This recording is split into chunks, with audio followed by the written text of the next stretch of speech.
Corruption دنیا کے ہر معاشرے میں ہے،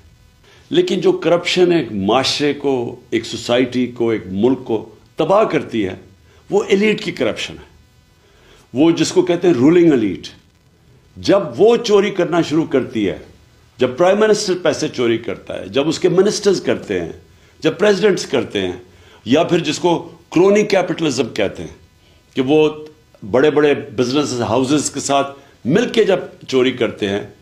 تو اس سے ملک تباہ ہوتا ہے۔ Secretary general of the United nations انہوں نے ایک پینل بنائی جس کو کہتے ہیں فیکٹ آئی پینل، اور اس نے یہ گیج کیا کہ غریب اور امیر ملکوں میں کیوں فاصلے بڑھتے جا رہے ہیں۔ تو وہ بڑے ایسے رزلٹس آئے جو کہ ساری قوم کو سمجھنا چاہیے۔ میں اپنی قوم کی بات کر رہا ہوں کہ اس کا رزلٹ نمبر 1 رزلٹ یہ تھا